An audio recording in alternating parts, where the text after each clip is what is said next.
Tetua kelima jelas tidak menyangka kalau kekuatan gadis ini ternyata tidak kalah darinya.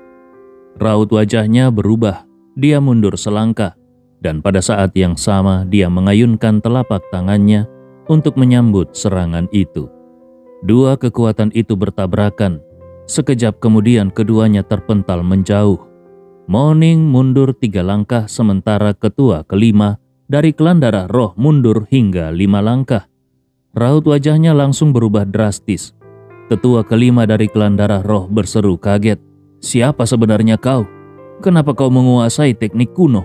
Dan kekuatan di dalam tubuhmu itu jelas bukan milik seorang gadis dengan bakat dasar usia 20 tahun. Kau pasti seorang ahli yang merebut tubuh. Sungguh tindakan yang keji." Sedikit rasa meremehkan di dalam hatinya pun lenyap seketika. Moning tersenyum. Ahli yang merebut tubuh? Sungguh konyol. Ini memang tubuhku sendiri. Dulu dalam formasi besar zaman kuno kalian, para sampah, sudah menyegel tubuh asliku. Hari ini aku akan membuat kalian lenyap dari dunia ini. Mendengar kata-kata itu, tetua kelima dari klan darah roh tiba-tiba teringat sesuatu. Gadis berbaju merah di depannya ini ternyata hanya sebuah inkarnasi, sebuah avatar. Bahkan dia adalah salah satu avatar dari para ahli besar zaman kuno yang dahulu disegel oleh klan darah roh. Tetua kelima tidak ragu lagi. Aura di tubuhnya langsung berubah total. Dia pun mengeluarkan sebuah liontin giok berwarna darah. Liontin itu digenggamnya dengan erat, lalu krak, langsung hancur berkeping-keping. Sebuah cahaya menyelimuti seluruh tubuhnya. Aura dirinya pun melonjak drastis. Ini adalah teknik rahasianya sendiri. Bukan hanya itu, energi spiritual di sekeliling juga berubah, mengalir deras ke tubuh tetua kelima dari klan darah roh, bahkan seolah-olah membentuk sebuah zirah di permukaan tubuhnya. Tetua kelima berteriak, "Kalau kau sampai memaksaku mengaktifkan teknik ini, maka itu berarti kau memang cukup pantas. Kalau ini di luar sana, mungkin aku memang sulit melawanmu. Tapi di sini, kami klan darah roh menguasai segala hal. Segala sesuatu bisa kami gunakan. Jadi membunuhmu sangatlah mudah. Matilah kau." Gelombang suara itu langsung merasuk ke dalam benak semua orang, menembus kesadaran dan mengguncang jiwa. Tongkat roh itu langsung melesat. Cahaya yang menyilaukan, niat membunuh yang tidak terbatas, dan badai energi yang menyelimuti langit membuat seluruh dunia seakan terdiam. Semua orang tanpa sadar menahan napas. Moning tentu juga merasakan bahaya. Sebelumnya dia sudah pernah menghadapi satu tetua klan darah roh, dan kini tubuhnya masih mengandung luka. Perubahan yang dialami tetua kelima saat ini sangat mungkin menjadi pukulan mematikan baginya. Jari-jari Moning membentuk segel dengan cepat, dan pedang merah yang mengitari tubuhnya pun melesat. Cahaya pedang memekik terang di saat itu juga. Moning memaksa keluar setetes darah murni, lalu memasukkan seluruh kekuatannya ke dalamnya. Pedang dan tongkat akan segera bertabrakan. Waktu seolah berhenti mengalir pada saat itu. Ruang seakan membeku menjadi keabadian. Lalu seolah melewati ribuan tahun yang panjang, akhirnya dua serangan itu bertabrakan hebat, seperti tabrakan bintang dan seperti letusan gunung berapi. Setelah keheningan sejenak, dunia pun bergemuruh hebat. Ledakan demi ledakan terdengar, langit dan bumi terguncang, seluruh tanah bergetar hebat, permukaan tanah retak di mana-mana, penghalang di sekeliling pun bergoyang hebat dan menghancurkan retakan demi retakan. Dengan darah yang seolah mendidih, dia pun berpikir di dalam hatinya, pertarungan sekuat ini, kekuatan ini jelas jauh melampaui tahap alam ranah Kaisar Dewa. Jadi ini kekuatan Moning sekarang. Jisi King pun mengepalkan tinjunya. Inilah kekuatan yang dia idamkan. Dia harus secepatnya menembus batas. Hanya dengan menapaki ranah alam Kaisar Dewa, dia bisa menguasai keadaan. Akhirnya entah sudah berapa lama, kedua kekuatan itu terungkap dalam kekacauan. Pedang Moning terus bergetar, Jelas sekali tongkat roh milik tetua kelima dari klan darah roh masih lebih kuat. Niat pedang Moning lenyap seketika tertindih oleh kekuatan tongkat roh. Moning langsung merasakan serangan balik. Dia memuntahkan setetes darah segar dan seluruh tubuhnya terlempar ke udara. Suara retakan terdengar dari tubuhnya. Wajahnya semakin pucat, nyaris tidak ada darah yang tersisa. Ini adalah pertama kalinya dia terlihat begitu terdesak. Seluruh dunia seakan tenggelam dalam warna merah darah. Moning akhirnya jatuh ke tanah, membuat debu berterbangan dari permukaan. Dia terengah-engah dan kesulitan bernapas. Saat itu, kesadaran Moning bahkan mulai kabur. Dia ingin bangkit, namun merasa sangat sulit. Dia menatap dengan tajam ke arah tetua kelima dari klan darah roh. Tetua kelima juga merasakan dampak dari serangan itu. Tubuhnya juga terlempar jauh dengan luka-luka pedang yang mencapainya. Untungnya di tubuhnya ada pelindung dari energi spiritual yang terbuat dari energi roh. Pelindung itu menghalangi sebagian besar serangan. Dia tersenyum dingin. Tadinya, aku kira serangan ini bisa dengan mudah membunuhmu. Tapi ternyata kau memang tangguh. Kekuatan yang baru saja kutunjukkan hampir setara dengan tahap menengah alam Kaisar Dewa. Ahli alam Kaisar Dewa biasa tidak akan bisa menahannya. Tapi kau akan segera mati. Dengan tatapan dingin dia memandang Moning yang tergeletak di tanah. Wajahnya hampir tak terkendali oleh kemarahan. Setelah sekian lama, rasa benci di dalam hatinya akhirnya terlepaskan. Api amarah di dalam dirinya pun seolah menyala saat dia berkata, "Karena kau sudah tidak punya lagi kemampuan untuk bertarung, maka semuanya akan berakhir di sini." Kemudian dia mengibaskan pergelangan tangannya, mengangkat tongkat roh dan dengan suara mengerikan, tetua kelima dari klan darah roh mengaum. Dengan ledakan energi sejati, tetua kelima menghilang dalam sekejap dan tongkat roh itu langsung berubah menjadi sebuah tombak panjang. Tombak itu tajam dan dipenuhi oleh aura darah. Begitu tertusuk, siapapun pasti akan mati. Seluruh dunia bergetar hebat, angin bertiup kencang, dan dalam sekejap matahari dan bulan seakan memberi jalan bagi tombak roh itu. Di seluruh dunia siapa yang bisa melawannya? Moning sudah dipastikan akan berakhir. Bahkan saat ini tidak ada seorang pun yang merasa ada harapan untuk Moning. Di bawah cahaya naga dan Phoenix itu, tetua kelima dari klan darah roh seolah melihat pedang maut dari sang malaikat maut yang akan merenggut nyawa Moning. Yeling Tian dan yang lainnya terkejut dan spontan berteriak. Jesse King ingin berlari untuk menghentikan, tetapi jalan mereka tiba-tiba terhalang oleh sebuah kekuatan formasi. Sekeliling mereka sudah dikelilingi oleh penghalang yang diciptakan oleh tetua kelima. Moning kini terjebak tanpa pertolongan. Kematian mulai mendekat dan membayangi dirinya. Aura kuat itu menyelimuti dan rasa dingin kematian mulai merambat. Ketika tombak panjang itu hendak menembus tubuh Moning, sebuah cahaya hitam tiba-tiba melesat. "Kau ingin membunuhnya? Apakah kau sudah meminta izin kepadaku?" Ternyata itu adalah sebuah tombak panjang juga. Tombak itu dipenuhi dengan aura iblis. Ujung tombaknya memancarkan cahaya biru gelap, seolah berasal dari kedalaman dunia bawah. Itu adalah tombak pembunuh 9 neraka. Gustav sudah lama tahu kalau Moning akan kalah karena liontin giok yang dihancurkan oleh tetua kelima sangat aneh. Kekuatan itu bahkan menyebabkan makam reinkarnasi sedikit bergetar. Bahkan bisa dikatakan ada semacam pembatasan. Kekuatan dalam tubuh Moning berasal dari Moning dan Moning berhubungan langsung dengan makam reinkarnasi. Karena itu, dia pasti akan terpengaruh. Tanpa ragu, Gustav segera memasuki penghalang itu dan mengeluarkan tombak pembunuh 9 neraka. Dia tidak yakin apakah kekuatannya cukup. Tapi yang pasti, Moning tidak boleh terluka. Seketika, energi sekelilingnya meledak dan tubuhnya melesat ke udara. Dia berseru, "Berikan aku kekuatan untuk merobohkannya." Darah naga, jimat roh, aura iblis, api abadi, dan kekuatan petir ilahi. 5 kekuatan berpadu menjadi satu. Tombak pembunuh 9 neraka meledak dengan kekuatan yang tiada tanding. Dua tombak bertabrakan. Namun kali ini Gustaf tidak bergerak sedikit pun, dan aura di sekujur tubuhnya meledak seperti kobaran api yang menyala dengan hebat. Sementara itu, tetua kelima klan darah roh yang sudah terluka sebelumnya merasakan kekuatan mengerikan menembus tubuhnya. Detik berikutnya, tombak yang dibentuk dari tongkat spiritual langsung melengkung dan berubah bentuk. Terdengar bunyi kerak. Lalu tulang di tangan kanannya patah seketika. Darah pun mengalir dengan deras. Tetua kelima berseru dengan ketakutan, "Tidak mungkin!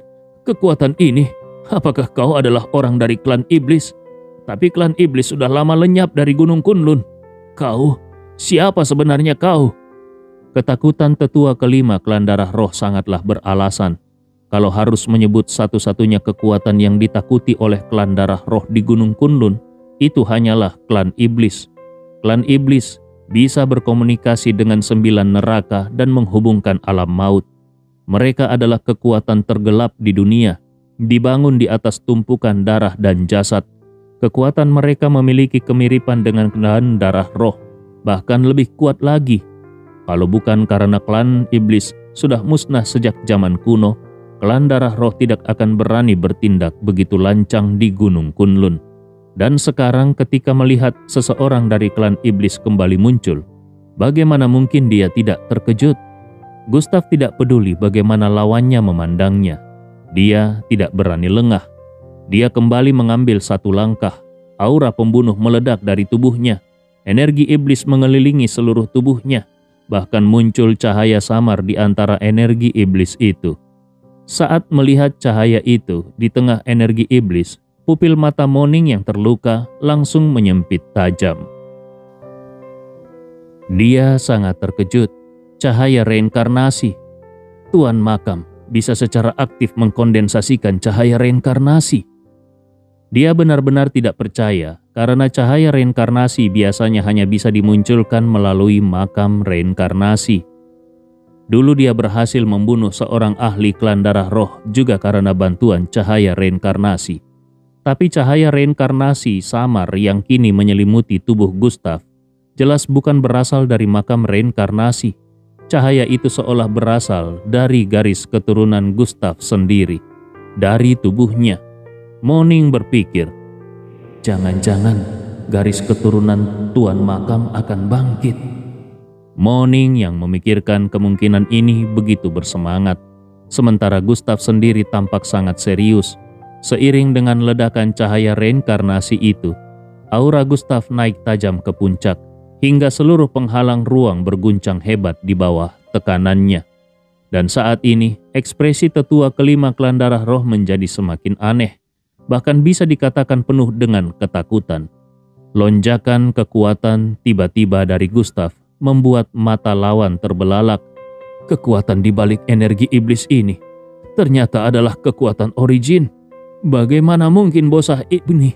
Bagaimana mungkin bocah ini bisa menguasai kekuatan origin? Dia bisa merasakan aura kekuatan dominasi yang meledak dari tubuh Gustaf saat ini. Bahkan aura dominasi itu menekan semua orang yang hadir, termasuk dirinya. Untuk pertama kalinya di dalam hatinya muncul rasa takut, ketakutan yang muncul dari dalam jiwa. Namun Gustaf tidak memberikan kesempatan sedikit pun bagi lawannya untuk bernapas atau berpikir. Begitu auranya mencapai puncak, dia langsung menyerang. Tombak 3 serangan penghancur langit, tombak ketiga. Kali ini Gustaf merasa kalau kondisinya cukup kuat untuk menggunakan tombak ketiga. Hanya tombak ketiga yang bisa membunuh lawan tingkat alam kaisar ini.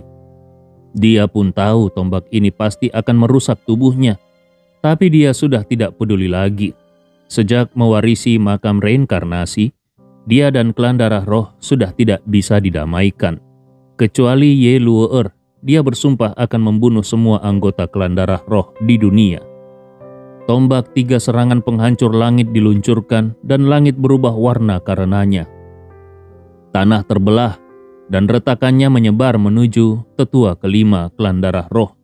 Tebasan ini seperti cahaya yang datang dari kedalaman neraka, merobek ruang dan waktu.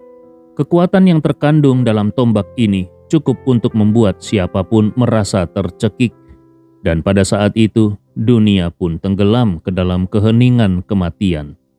Menghadapi kekuatan semacam ini, tetua kelima klan darah roh hanya bisa menatap dengan mata membelalak. Matanya dipenuhi urat darah, rasa takutnya seolah membesar tanpa batas. Dia merasakan sesuatu, dia juga akhirnya mengerti kenapa kabut darah menyelimuti pemuda ini sehingga tidak bisa diselidiki. Karena seseorang yang bisa mengendalikan aura iblis dan cahaya reinkarnasi sekaligus, bakat seperti ini, bahkan langit dan hukum alam pun tidak pantas untuk memeriksanya. Tapi yang paling penting, bagaimana mungkin sosok seperti ini bisa lahir di Gunung Kunlun? Dia ingin melarikan diri dan ingin memberi kabar, namun aura kematian sudah menyelimutinya. Seperti ada ribuan bilah pisau yang membelah tubuhnya, darah segar mengucur deras. Gustav yang mengenakan topeng melangkah maju selangkah demi selangkah. Dia bagaikan dewa perang. Tatapan matanya berwarna merah darah, sangat dingin. Bahkan dalam sekejap tatapannya seolah seperti seorang tokoh besar dari zaman kuno yang memandang rendah semut kecil. Ji Siking pun menyadari perubahan pada Gustav. Bibir mungilnya sedikit terbuka, penuh dengan ketidakpercayaan. Dia tahu identitas Aldren Ye sangat istimewa, tapi dia tidak tahu kalau Aldren Ye bisa meledakkan kekuatan setara ranah alam kaisar dewa, bahkan melampauinya. Yang paling aneh, bagaimana bisa satu orang memiliki begitu banyak elemen kekuatan? Ji Siking bergumam di dalam hatinya, "Aldren Ye, sebenarnya kau ini orang yang seperti apa?" Sementara itu, tetua kelima klan darah roh merasakan bahwa niat dari tombak ketiga dari tombak tiga serangan penghancur langit sudah jatuh di depannya. Dia berteriak panik, "Jangan!" Teriakannya sangat keras, namun tetap saja ditelan oleh gelombang energi yang ganas. Tubuhnya gemetar hebat. Apakah ini adalah asal-usul pemuda itu? Dia sangat ingin tahu seperti apa wajah di balik topeng itu. Tetua kelima klan darah roh merasa seperti berada di dalam mimpi. Dia berharap ini hanya mimpi. Dia terus saja berteriak, "Tidak, kau tidak boleh membunuhku." Dia tahu kalau tidak melawan, dia pasti akan mati. Maka dia pun memaksa keluar setetes demi setetes darah esensi. Darah esensi itu menyatu menjadi sebuah perisai besar, perisai darah. Dia hendak melakukan perlawanan terakhir dan berteriak, "Pergi!" Segera setelah itu, darah esensi memancar, dan tetua kelima klan darah roh bahkan mengaktifkan harta rahasia penyelamat nyawa menggunakan darah esensinya. Ini adalah pertahanan terbaik yang bisa dia pikirkan. Harapan terakhirnya sepenuhnya ditumpukan pada perisai ini. Faktanya pada saat tetua kelima klan darah roh mengeluarkan semua kemampuannya, serangan Gustav juga sudah benar-benar diluncurkan. Suara gemuruh menggema. Saat niat tombak lewat, segalanya langsung lenyap. Saat niat tombak menyentuh perisai darah, niat itu seolah berubah menjadi naga panjang dan menembus segalanya, seperti bilah tajam yang tidak terbendung. Tiba-tiba muncul retakan di perisai darah. Sangat jelas, meskipun tetua kelima klan darah roh sudah menggunakan teknik penyelamat nyawa dalam kondisi terluka, dia tetap tidak layak menandingi Gustav. Retakan pada perisai darah menyebar seperti jaring laba-laba, hingga akhirnya langsung hancur berkeping-keping.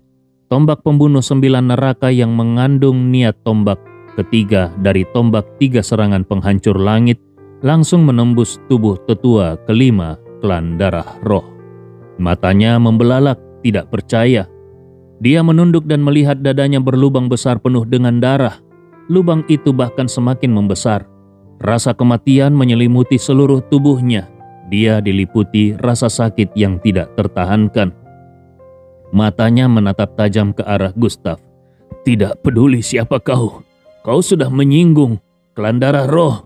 Maka jalanmu hanya satu, yaitu mati. Klan darah roh akan kekal sepanjang masa. 1,5 tahun lagi, klan darah roh pasti akan menghancurkan seluruh gunung Kunlun. Memangnya kenapa kalau kau membunuhku?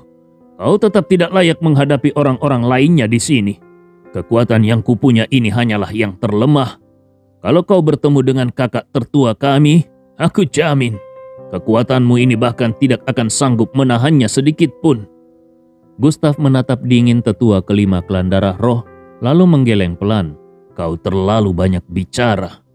Tombak pembunuh 9 neraka kembali dilancarkan, dan dalam sekejap, tubuh lawan robek berkeping-keping, bahkan berubah menjadi semburan daging dan darah. Sungguh sebuah pemandangan yang sangat mengerikan. Pada saat yang sama, dari tubuh tetua kelima klan darah roh, terjatuh sebuah batu kristal kecil.